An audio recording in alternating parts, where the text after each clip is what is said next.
गणतंत्र दिवस पर भारत के मुख्य अतिथि कैसे किए जाते हैं निर्धारित, आज हम जानेंगे। नमस्कार, मैं दिव्या, स्वागत है आपका आज के इस वीडियो में।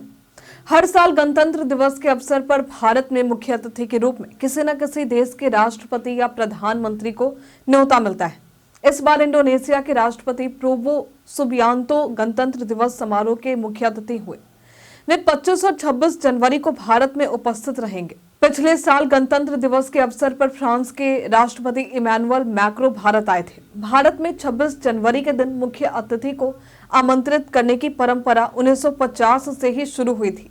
इस दिन की खासियत ये है कि गणतंत्र दिवस के उत्सव में मुख्य अतिथि का आना एक बहुत बड़े सम्मान का प्रतीक माना जाता है और इस बार सुबियांतो की भारत यात्रा को कई मायनों में खास माना जा रहा है। तो चलिए जानते हैं गणतंत्र दिवस पर चीफ गेस्ट का चयन कैसे होता है। भारत में गणतंत्र दिवस के लिए मुख्य अतिथि का चुनाव एक विस्तृत प्रक्रिया के तहत होती है, जो आयोजन से कम 6 महीने पहले ही शुरू हो जाता है। मुख्य अतिथि का चयन करते समय कई पहलुओं पर विचार किया जाता है। एक रिपोर्ट के मुताबिक भारत के पूर्व राजदूत मानवीर सिंह का कहना है कि मुख्य अतिथि के चयन में कई महत्वपूर्ण कारकों का ध्यान रखा जाता है, जैसे उस देश के साथ भारत के राजनीतिक, कूटनीतिक और सामरिक रिश्ते, उसकी आर्थिक स्थिति और दोनों देशों के बीच सैन्य सहयोग कैसे है। जब सभी पहलुओं पर विचार किया जाता है तो भारत के विदेश मंत्रालय के उच्च अधिकारियों की एक टीम अंततः मुख्य अतिथि के नाम पर अंतिम मुहर लगाती है। इस दौरान ये भी देखा जाता है कि उस देश का भारत के साथ सहयोग कितना मजबूत और विविधतापूर्ण है, ताकि दोनों देशों के रिश्तों को और बढ़ावा मिल सके। किसी भी विदेशी नेता को भारत का मुख्य अतिथि बनाए जाने का मतलब है कि उसे भारत का सर्वोच्च सम्मान प्राप्त होना। गणतंत्र दिवस की सभी महत्वपूर्ण गतिविधियों में मुख्य अतिथि शामिल होते हैं। उन्हें भारत की पारंपरिक 21 तोपों की सलामी दी जाती है और राष्ट्रपति भवन में उन्हें गार्ड ऑफ ऑनर प्रदान किए जाते हैं।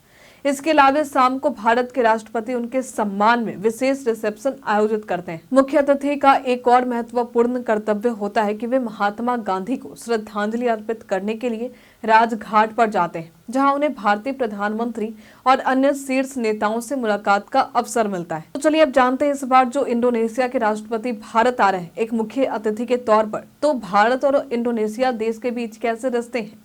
इस बार इंडोनेशिया के राष्ट्रपति भारत तो आ रहे हैं। भारत और इंडोनेशिया के बीच ऐतिहासिक और सामरिक रिश्ते हमेशा से मजबूत रहे हैं।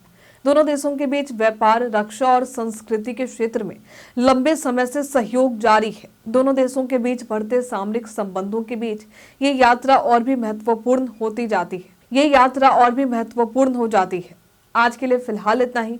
तो क्या आपको इसकी वजह पता था कि भारत में मुख्य अतिथि का चयन कैसे होता है? क्या आपको ये जानकारी थी कि भारत में गणतंत्र दिवस पर मुख्य अतिथि का चयन कैसे होता है? हमें कमेंट में लिखकर जरूर बताइए। आज के लिए फिलहाल इतना ही। हमारे साथ बने रहने के लिए आपका धन्यवाद।